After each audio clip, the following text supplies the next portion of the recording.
pinili, maaaring hindi mo man lang ito namamahala. Ngunit may mga mata na nanonood sa iyo ng tahimik na puno ng galit at sama ng loob. Ang tinatawag mong kalayaan para sa kanya ay isang paalala ng lahat ng bagay na wala siyang lakas ng loob na mabuhay. Ang isang matandang babae na sugatan at mapait ay nararamdaman na ang iyong tagumpay ay isang malupit na salamin na nagbubukas ng kanyang mga pagtalikod at mga kasunduan na may katamtaman na katamtaman lamang. Marahil ay naramdaman mo na ito sa mga mata ng isang tao. Ang bigat na yon, ang paninibugho na tila walang paliwanag. Ngunit ipinahayag ng Espiritu ng Diyos ngayon na hindi lamang ito inggit, ito ay sakit na nakabalat kayo bilang galit. Dahil ang iyong pagiging tunay ay naglalantad ng kasinungalingan ng pagganap na itinaguyod nito sa loob ng maraming taon.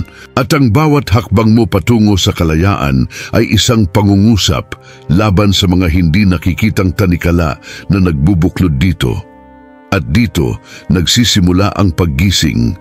Ang sansinukob ay sumisigaw ng mga palatandaan, nagbubunyag ng mga nakatagong katotohanan. At hindi ka sa harap ng video na ito nang hindi sinasadya. Ang tawag ng mga hinirang ay palaging sinamahan ng espiritual na digmaan. At ang iyong presensya ay isang buhay na propesya. Ang tinatawag niyang paghihimagsik, ang langit ay tumatawag ng lakas ng loob upang masira ang mga siklo. Maging tapat sa iyong sarili. Ilang beses mo na bang sinubukang ipaliwanag ang iyong sarili sa mga taong hindi kailanman makikilala ang iyong ilaw? Panahon na para itigil na ang paghingi ng pahintulot na umiiral. Dinala ka ng Diyos dito upang buksan ang iyong mga mata. Ang kanyang galit ay hindi ang katapusan. Ito ay patunay lamang na ikaw ay naglalakad sa direksyon ng iyong kapalaran. Kaya't manatili hanggang sa matapos ang mensaheng ito. Isang bagay na nakakaapekto ang magliliwanag sa loob mo. Naiintindihan mo kung bakit may mga taong nag-aaway laban sa iyong buhay nang walang maliwanag na dahilan.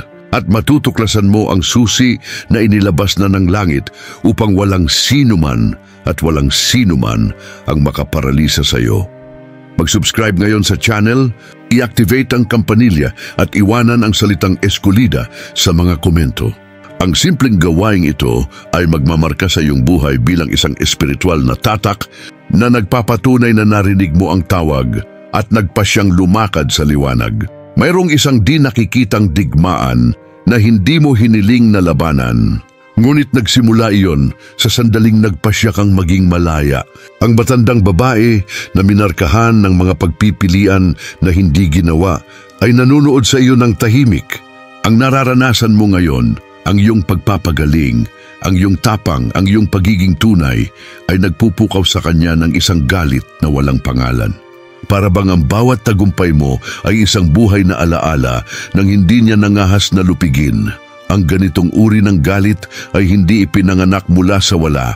Tinatawag ito ng mga psychologist na maling sama ng loob, ngunit sa espiritual na mundo, ito ay mas malalim.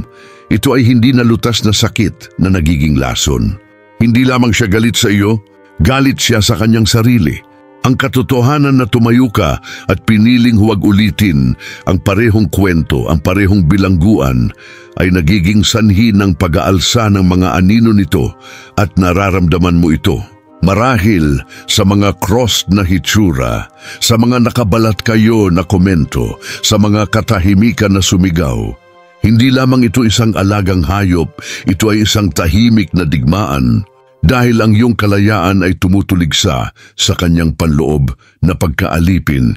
Ang iyong kapayapaan ay isang paalala na hindi niya kailanman naranasan ang kapahingahan. At ang iyong pagpapagaling ay ang pangungusap na nagpapakita na maaari niyang piliin ang parehong landas, ngunit hindi niya ginawa. Ang babaeng ito ay hindi maintindihan kung paano ang isang taong mas bata na minarkahan ng tunay na sakit ay maaaring ngumiti ng magaan. Talaga hindi lamang ito inggit, ito ay panghihinayang. Ito ay upang mapagtanto na ang mga taon ay lumipas at na ngayon sa harap ng iyong ningning nakikita niya kung gaano siya nakadikit sa kanyang sariling mga tanikala. Para sa iyo ay pagdiriwang, para sa kanya ay pang-aapi. Ngunit narito ang katotohanan, ang kanyang galit ay hindi tumutukoy sa iyong landas. Hindi ka ipinanganak para pasanin ang bigat ng sakit na ayaw niyang harapin. Hindi ka mananagot sa mga halimaw na pinili niyang pakainin. Sa kabaligtaran, ang iyong pag-iral ay buhay na patunay na ang mga siklo ay maaaring masira, na ang mga tadhana ay maaaring baguhin, na walang edad upang maging malaya, ngunit nangangailangan ng lakas ng loob upang gawin ito. Kaya, huwag magkamali. Ang digmaang ito ay hindi laban sa iyo, ito ay laban sa alaala ng kung ano ang maaaring maging. Iyon ang dahilan kung bakit dinala ka ng langit dito ngayon, upang ipaalala sa iyo na kahit na ang galit ng kaaway ay maaaring maging isang palatandaan na ikaw ay nasa tamang landas. Manatiling nakatutok, dahil ang bawat hakbang pasulong ay isa pang naputol na kadena sa espiritual na mundo. Kapag pinili mong mamuhay ng walang maskara, nang hindi kinakailangang mangyaring tanggapin, isang makapangyarihang bagay ang nangyari. Ang iyong pagiging tunay ay nagsimulang magliwanag sa lahat ng bagay sa paligid mo, at kung ano ang nakatago ay hindi makatiis ng labis na kalinawan. Ang gibawing nanonood sa iyo ay nakakaramdam ng epektong ito dahil napagtanto niya na ang kanyang buhay ay itinayo sa mga karakter, papel at pagganap. Bawat ngiti mo ay nagsasabing, malaya akong maging kung sino ako. At kapag naririnig niya ito ng walang salita, naramdaman niyang nanganganib siya. Hindi dahil sa iyong kasamaan, kundi dahil sa iyong katotohanan. Sapagkat kapag nagbukas ang liwanag, ang bawat anino ay tinutuligsa. Ang pagiging tunay ay hindi sumisigaw kundi nagbubunyag. At iyon ang labis na nababagabag sa iyo. Ang simpleng katotohanan na ikaw ay totoo ay nagpapakita kung gaano siya palaging kumikilos. Hindi mo kailangan ng isang entablado, isang madla o pag-apruba. Sapat na iyon upang maging ikaw, at iyon ay sumira ng isang bagay sa hindi nakikita. Dahil ang mga taong palaging kontrolado sa pamamagitan ng mga hitsurang ngayon ay napagtanto na ang kapangyarihang ito ay hindi gumagana sa iyo. Ang iyong tunay na buhay ay isang malupit na salamin, hindi dahil nais mong masaktan, ngunit dahil ito ay sumasalamin sa kakulangan ng katapangan ng mga taong nagtatago sa likod ng mga pamagat, mga maskara sa relihiyon, mga tungkulin sa lipunan. Marahil ay napansin mo na kapag ikaw ay totoo, marami ang nababagabag. Ito ay dahil ang pagiging tunay ay palaging nagtataas ng dalawang reaksyon. Ang mga nagmamahal sa katotohanan ay lumapit, ang mga nagmamahal sa ilusyon ay lumayo. Ang matandang babae na sugatan at nag-aatubili ay hindi makatiis sa iyong dala, dahil ang iyong kalayaan ay nagtatanong sa buong imperyo ng mga hitsura na itinayo niya. Ngunit ang Espiritu ng Diyos ay nagpapaalala sa iyo ngayon, huwag kang umatras. Huwag mong ipagwalang bahala ang iyong ningning upang umangkop sa mga inaasahan ng mga taong natatakot sa katotohanan.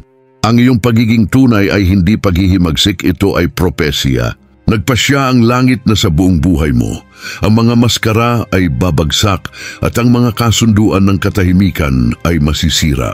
Kaya't huwag kayong magtaka sa mga digmaang dumarating. Nauunawaan ng mundo ng mga espiritu na sa tuwing pipiliin mong maging totoo, pinatitibay mo ang katotohanan ng Diyos sa lupa. At ang mga taong laging nabubuhay sa mga kasinungalingan siyempre ay nababagabag.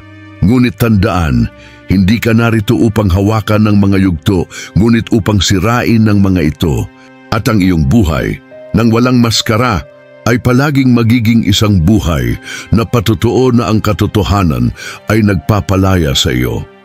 Mayroong isang hindi nakikitang linya na tumatawid sa mga henerasyon, mga pattern ng sakit, ipinataw na katahimikan, paulit-ulit na trauma. Ngunit pinili mong huwag ipagpatuloy ang pamana na iyon, habang ang iba ay nanirahan sa ito ay palaging ganito. Nagpasya ka na hindi ka magiging bilanggo ng isang minana na kapalaran. Ang pagpipiliang ito sa sarili nito ay isang idineklarang espiritual na digmaan. Humingi ka ng tulong kung saan hindi siya naglakas loob. Nagpunta siya sa therapy, pinuksan ang kanyang puso, hinarap ang mga alaala na mas masakit kaysa sa mga saksak. Pinili niyang pangalanan ang nangyari sa halip na itago ito sa ilalim ng alpombra. Pinili mong magtakda ng mga limitasyon kahit na mukhang walang utang na loob ka. Ang bawat hakbang sa landas na iyon ay isang susi sa pagpapalaya. At ang bawat susi na iyong binaling ay sumira sa mga hindi nakikitang kadena na nakastranded sa mga henerasyon. Ito ay humaharap sa kanya. Dahil para sa kanya, mas madali ang pagtanggap sa trauma kaysa harapin ito. Lumikha siya ng isang salaysay kung saan ang pagiging biktima ay isang katwiran para hindi magbago. Pinili mo ang katotohanan. Pinili niya ang lakas ng loob na tumingin sa mga mata ng halimaw at sabihing, sa akin, nagtatapos ang pag-ikot. At kung ano ang dating lihim, ikaw ay naging isang patutuo. Ang desisyong ito ay may gastos. Marami ang hindi makatiis na makita ang isang tao na nagbabasag ng mga kadena na sila mismo ay komportable na dalhin. Tahimik kang inakusahan ng matandang babae dahil alam niya sa kaibuturan ng kanyang kalooban na magagawa rin niya iyon. At iyon ay masyadong masakit upang aminin. Kaya sa halip na palakpakan ng iyong kaligtasan, ito ay bumaling laban sa iyo. Ngunit maunawaan, ang bawat pag-ikot na sinira mo ay hindi lamang tungkol sa iyo, ito ay tungkol sa mga darating pagkatapos. Ito ay tungkol sa mga anak, apo, kaibigan, mga tao na hindi na kailangang magdala ng parehong sakit muli. Yung pagtanggi na magmana ng mga trauma ay din ang iyong pagtanggi na ipasa ang mga ito. Ipinagdiriwang ng langit ang bawat hakbang na iyong ginagawa. Huwag magkamali, ang landas na ito ay hindi kailanman tatanggapin ng mga taong mas gusto ang ilusyon ng pagpapatuloy. Ngunit sinasabi sa inyo ng Espiritu sa araw na ito, huwag kayong bumalik. Ang sinimulan mo na ay mas malaki kaysa sa napagtanto mo. Ang iyong sapat ay umaalingaw-ngaw sa espiritual na mundo tulad ng isang trumpeta ng pagpapalaya. Walang sino man ang makakapigil sa tunog na ito. Hindi mo maisip kung gaano ka nababagabag ng ngiti mo. Dahil hindi siya ipinanganak mula sa wala, hindi siya isang madaling regalo. Ito ay inukit sa abo, pinutol sa mga gabi ng pag-iyak, itinayo sa mga digmaan na ikaw lamang at ang Diyos ang nakakaalam. At ngayon, kapag tumawa ka ng malaya, parang isang insulto ito sa mga taong hindi kailanman nagkaroon ng lakas ng loob na bumangon mula sa pagkahulog. Ang matandang babae ay tumitingin sa iyo at hindi lamang nakakakita ng masayang mukha, nakikita niya ang katibayan ng kanyang sariling pagsisisi. Sa tuwing umaapaw ka sa kapayapaan, naalala niya ang mga pagpipilian na hindi niya ginawa, ang mga pintuan na hindi niya kailanman tinawid, ang mga pakpak na hindi niya isinuot.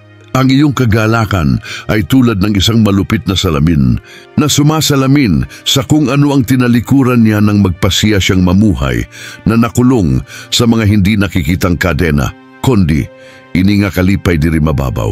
Hindi ito nakasalalay sa mga pangyayari. Ito ay bunga ng mga tumawid sa mga disyerto at hindi nawalan ng pananampalataya. Ito ang kagalakan na tanging ang mga hinirang lamang ang nakakaunawa. Isang kaligayahan na ipinanganak sa gitna ng digmaan, na namumulaklak sa gitna ng mga abo, na sumisigaw ng, "Ako ay nagtagumpay, sapagkat siya ang nagtagumpay para sa akin." Ito ang kakanyahan na labis na nababagabag para sa mga taong nabuhay sa luhika ng kontrol at takot. Ang makita ang isang tao na sumasayaw sa kalayaan ay hindi makayanan. Yun ang dahilan kung bakit ang iyong liwanag ay nagiging provocation. Hindi dahil gusto mong mag-udyok, kundi dahil ang pagkakaroon ng isang taong gumaling ay tumutulig sana sa pagkabilanggo ng mga taong ayaw pa ring umalis sa mga rehas. Parang tahimik na paghuhusga ang ngiti mo, ngunit dinala ka ng Diyos dito upang alalahanin, huwag mong burahin ang kagalakan na ito. Huwag mong itago ang iyong ningning upang aliwin ang kadiliman ng mga taong ayaw bumaling sa kanilang sariling liwanag. Kailangan ng mundo ang pagtawa na ito dahil ito ay isang buhay na patotoo na may buhay pagkatapos ng sakit. Tanda siya sa iba pang mga pinili na nakikipaglaban pa rin sa mga anino. Kaya unawain, ang iyong kagalakan ay hindi lamang personal, ito ay propesya. Ipinahayag niya na hindi ka kayang patahimikin ng impyerno, na ang bigat ng sakit ay hindi sapat upang magnakaw ng iyong kakanyahan. Ngumiti ka pa rin kahit na nababagabag ka nito. Dahil sa tuwing gagawin mo iyan, nangangaral ka ng isang walang salita na sermon at sinisira ang mga kuta sa di nakikitang mundo. Mayroong isang bigat na dinala ng maraming henerasyon, ang kasunduan ng katahimikan. Magkunwari na walang nangyari, pagtakpan ng mga pang-aabuso, tiisin ang pagpapaimbabaw, ngumiti para hindi maging sanhi ng iskandalo. Ngunit naglakas loob kang sirain ang hindi nakikitang kasunduan na ito. Pinili niyang pangalanan ang mga halimaw. Ituro kung ano ang nakatago upang basagin ang kurtina na nagtataguyod ng huwad na kapayapaan. At iyon para sa kanya ay hindi makayanan ng matandang babae na sanay na mabuhay sa pamamagitan ng pagtatago ng mga sugat ay hindi nauunawaan kung paano ka nagkaroon ng lakas ng loob na ilantad kung ano ang ginusto ng iba na manahimik. Para sa kanya, ang pagsasalita ay pagtataksil sa pamilya, relihiyon, tradisyon. Ngunit para sa iyo, ang pagsasalita ay upang palayain. Ito ay upang ipaliwanag kung ano ang sinubukan ng kaaway na panatilihing inilibing. Pinunit nito ang maskara na nagpapanatili sa mga nakakulong na henerasyon. Ang gawaing ito ay may espiritual na kapangyarihan. Sapagkat ang katahimikan ay kadalasang wika ng kadiliman, samantalang ang katotohanan ay tinig mula sa langit. Sa pamamagitan ng pagbibigay ng pangalan sa mga halimaw, inalis mo ang kapangyarihang taglay nila. Ang dating kahiyahiyang lihim ay naging patutuon ng tagumpay. Ang dating ngayon ay naging susi. Ang sugat ay naging peklat na nagpapahayag ng pagaling. Siyempre, nagdulot ito ng digmaan. Ang mga noon pa man ay nakikinabang sa katahimikan ngayon ay inaakusahan ka ng kawalang galang o pag-imbento ng mga kwento. Ngunit ang talagang nakakasakit sa kanila ay ang iyong kalayaan. Napagtanto nito na hindi ka na naglalaro ng laro ng hitsura, na hindi ka na handang magbayad ng halaga ng pagsisinungaling para mapanatili ang isang fakad. At narito ang punto, kapag nagpasya kang magsalita, hindi mo lamang pinalaya ang iyong sarili, ngunit binigyan mo ng daan ang iba.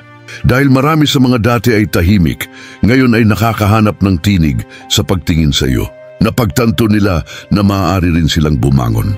Sino rin ang makapagsasabi, "Sa akin ang siklo ay nagtatapos." Ang iyong katapangan ay umaalingaw-ngaw tulad ng isang trumpeta sa espiritual na mundo. Huwag kang magtaka kung magre-react ang impyerno. Ang lakas ng loob na pangalanan ng mga halimaw ay laging nababagabag sa iyo. Ngunit tandaan, hindi ka nag-iisa.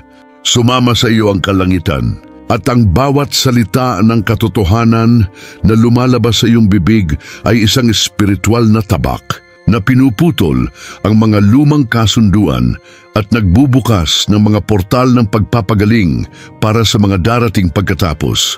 May mga panahon na nanahimik ka, nilunok ang mga salita, tinanggap ang ipinataw na katahimikan para hindi ka magabala. Ngunit tapos na ang panahong iyon. Sa ngayon, ang iyong tinig ay tumaas nang hindi humihingi ng pahintulot.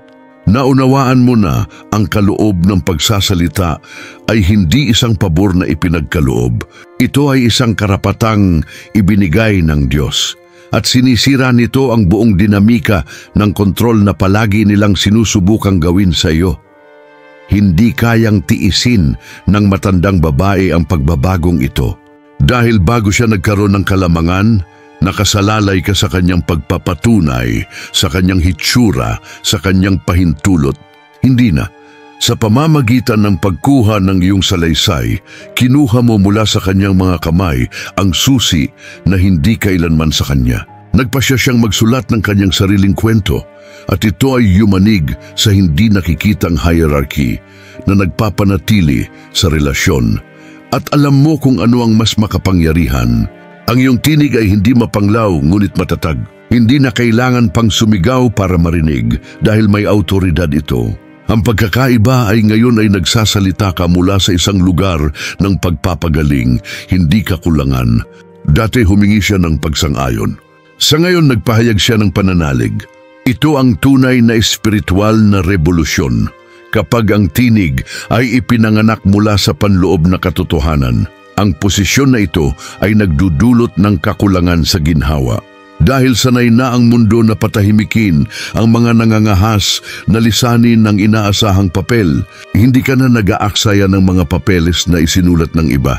At sa pamamagitan ng pagsasalita, ipinapakita mo na hindi mo kailanman kailangan ng kanilang pahintulot na umiiral. Sinisira nito ang mga istruktura, sinisira ang mga manipulasyon, sinisira ang mga kasunduan sa kapangyarihan. Ipinaaalala sa iyo ng Diyos ngayon, ang iyong tinig ay isang espiritual na sandata. Sa tuwing gagamitin mo ito para ipahayag ang katotohanan, nawawala ang mga tanikala. Sa tuwing tumayo ka, bumabagsak ang mga kuta. Ang salitang lumalabas sa isang gumaling na bibig ay may bigat ng 1,000 labanan na nanalo. Kaya huwag ka nang manahimik.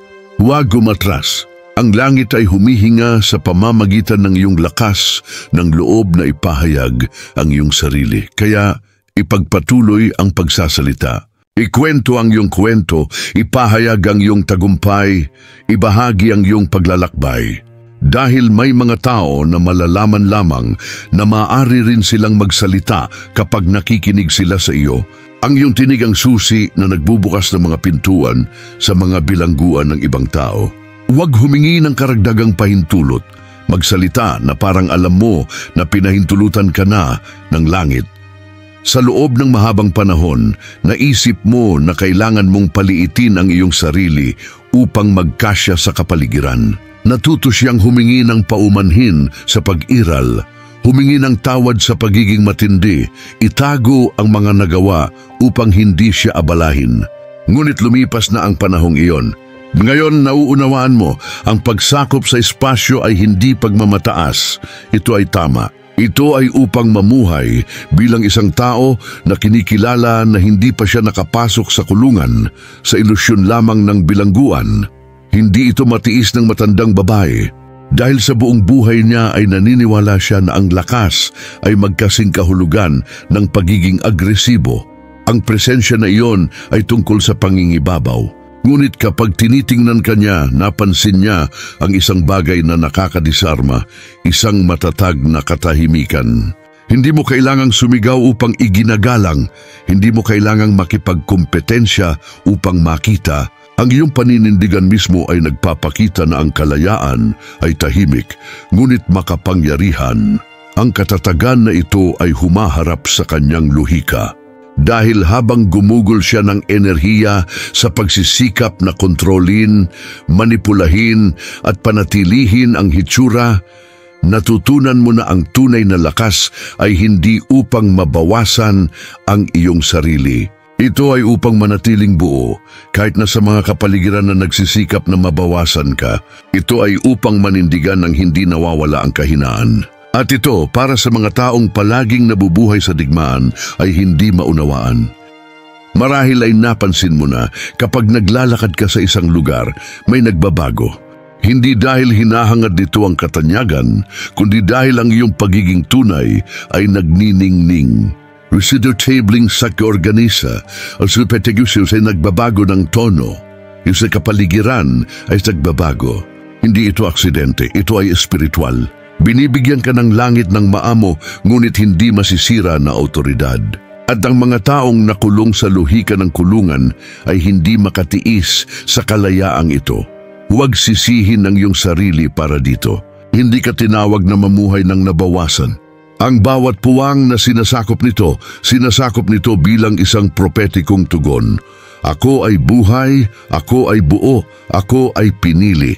At sinisira nito ang mga pattern, nagbibigay inspirasyon sa iba, pinapatahimik ang mga nagsisikap na bawasan ka. Sapagkat ang iyong presensya ay isang buhay na paalala na walang sinuman ang maaring ibilanggo ang mga pinalaya ng Diyos. Kaya huwag magtago, huwag humingi ng paumanhin para sa umiiral. Patuloy na maglakad, ng may matatag na kalmado dahil ito ang pinakadakilang patunay na ang hawla ay hindi kailanman nakalak. At ang bawat hakbang mo ay nagpapahayag sa mundo.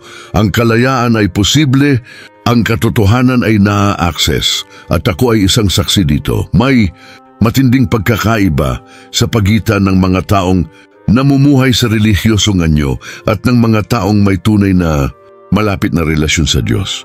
Ang matandang babae ay palaging naniniwala na ang katandaan ay tungkol sa mga ritual, patakaran at kontrol. Ngunit kapag tinitingnan ka niya, napagtanto niya na ang iyong autoridad ay hindi nagmula sa mga posisyon o titulo. Ito ay nagmula sa presensya. At sinisira nito ang kanyang entablado. Natuklasan mo na ang pagdarasal ay hindi pag-uulit ng mga salita. Ito ay pakikipag-usap sa Ama. Ang pananampalatayang iyan ay hindi pagtatanghal. Ito ay paglalakad. Ang espiritual na autoridad na iyon ay hindi isang sigaw, kundi bunga ng isang taong sumusuko ng lihim. At kapag ang kakanyahan na iyon ay nagpapakita sa iyo, ang lahat ng relihiyosidad ay nakalantad. Dahil ang liwanag ng intimacy ay nagpapakita ng kahinaan ng maskara. Siya na palaging umaasa sa tradisyon at kapangyarihan ng tao ay nadarama na nanganganib sa iyong buhay na relasyon sa Diyos. Dahil habang binibigkas niya ang mga formula, dumadaloy ka sa mga paghahayag. Habang hinahanap niya ang kontrol, nagtitiwala ka sa hindi nakikita. Habang nagpapataw siya ng mga patakaran, nagpapakita ka ng biyaya. Lumilikha ito ng isang espiritual na tensyon na imposibleng baliwalain. At marahil nakita mo na ito, ang mga taong nagsisikap na bawasan ang iyong pananampalataya, na tinatawag itong immaturity, emosyon, pagpasa ng apoy. Ngunit ang katotohanan ay ang iyong pakikipag-ugnayan sa Diyos ay nababagabag sa iyo dahil ito ay totoo. At wala nang mas nagbabanta sa mga patay na istruktura kaysa sa isang taong nagdadala ng buhay. Ang Espiritu ng Diyos ay nagpapaalala sa iyo, huwag makipag-ayos sa intimacy na ito.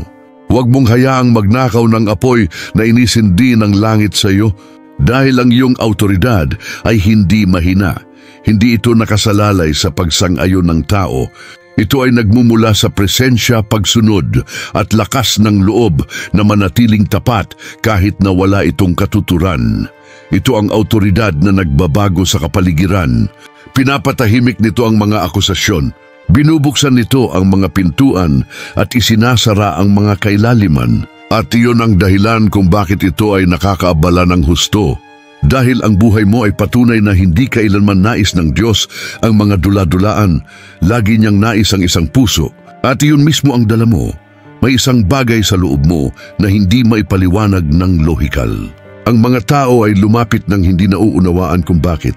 Para bang ang iyong pagiging tunay ay isang magnet na tumatawag sa mga taong naghahangad ng katotohanan. At ang lambot na ito malayo sa kahinaan ay ang pinakadakilang pagpapakita ng lakas.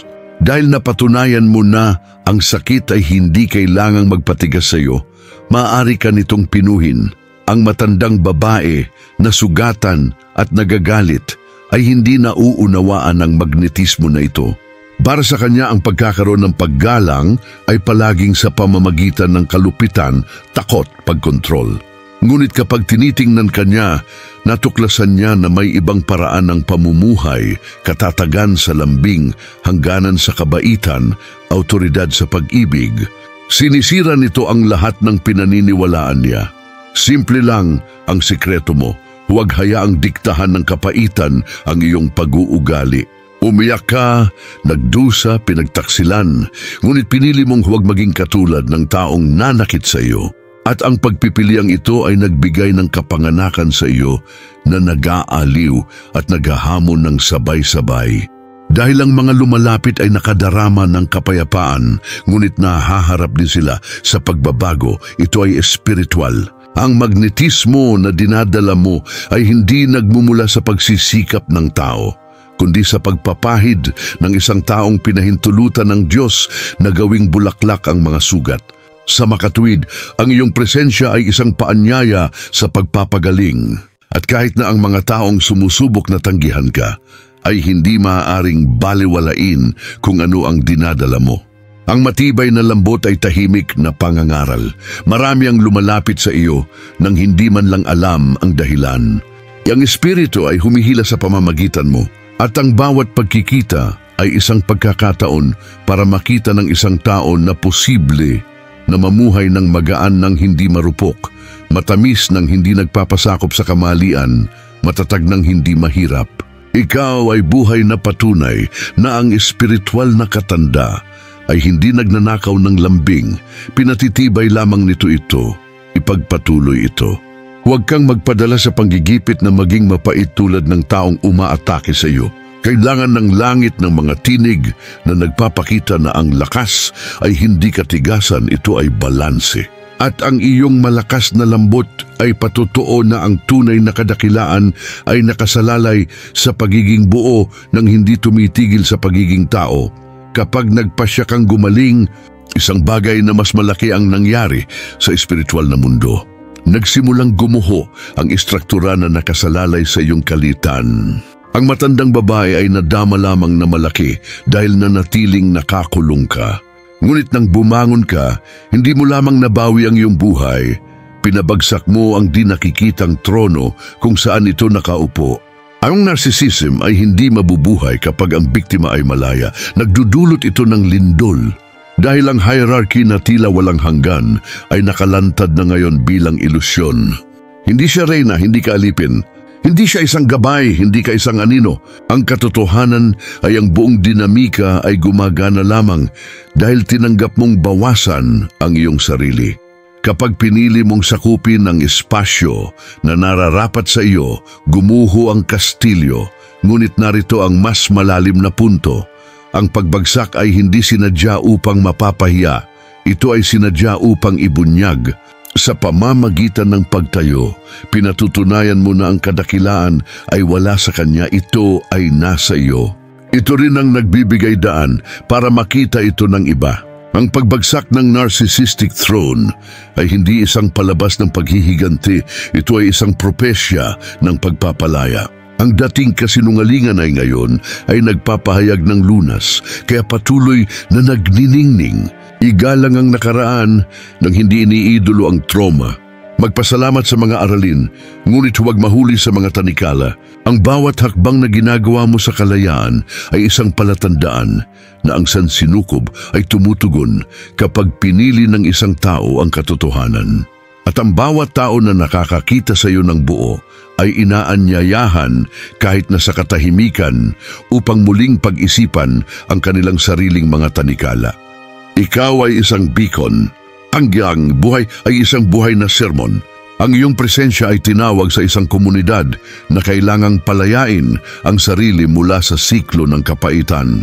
Huwag kang mag-alala dahil ang iyong tagumpay ay hindi lamang sa iyo, ito ay kolektibo. Kung ano ang napanalunan mo ay nagbubukas ng mga portal para manalo din ng iba. Ito ang pamana ng mga pinili upang baguhin ang sakit sa tadhana. Sa gitna ng digmaan, ang iyong kwento ay nagiging isang kasagutan. Hindi lang para sa iyo, kundi para sa marami na tahimik pa rin. Sige na, piliin mo na lang. Dahil hindi ka itinaas ng langit upang ulitin ang mga lumang siklo, ngunit upang pasinayaan ang isang bagong panahon ng pagpapagaling, pagiging tunay at katotohanan. Sa sandaling napili, oras na upang mag-isip. Gaano katagal mo papayagan ang bigat ng sakit ng ibang tao na magdikta ng ritmo ng iyong buhay? Hanggang kailan ka makakaramdam ng pagkakasala sa pagsakop sa espasyo na ibinigay na sa iyo ng langit? Ang galit laban sa iyo ay hindi tungkol sa iyo. Ito ay tungkol sa katotohanang dinadala mo. Tanungin ang iyong sarili, ano pa ang dapat na masira? Anong mga hindi nakikitang kadena ang nagsisikap pa ring pigilan ang iyong mga hakbang? Anong mga tahimik na kasunduan ang kailangan mong talikuran ngayon? Ang sagot ay hindi sa labas, ito ay nasa loob. Sapagkat ang Diyos na tumawag sa iyo ay nagbigay na sa iyo ng autoridad na tumayo at hindi niya binabalikan ang mga salitang inilabas niya tungkol sa iyong buhay. Hayaan ang mensaheng iyon na umalingaw-ngaw sa iyong puso. Hindi ka nagkataon na nandito. Lahat ng naranasan niya, bawat sugat at bawat tagumpay ay nagtatakdan ng entablado para sa sandaling ito. Tinatawagan ka ng langit na mabuhay nang walang maskara, lumakad sa kalayaan. Igalang ang iyong kasaysayan nang hindi iniidolo ang iyong mga trauma. Kaya huwag itago ito sa iyong sarili. Ibahagi, magbigay ng inspirasyon sa iba. Maging liwanag sa mga nakulong pa rin sa kadiliman. Dahil kapag bumangon ng isang pinili, maraming tao ang nakakahanap ng paraan. Kapag sinakop mo ang iyong espasyo, ang buong mundo ay muling nag-oorganisa sa paligid ng iyong katotohanan. Mag-subscribe sa channel, i-activate ang kampanilya at iwanan ang salitang Eskolida sa mga komento. Ito ay magiging tulad ng isang propetikong gawain na nagbubuklod sa harap ng langit na hindi ka na mananahimik, hindi ka na uulitin, hindi ka na susuko. Ang kinabukasan ay naghihintay para sa iyo at handa ka na para dito.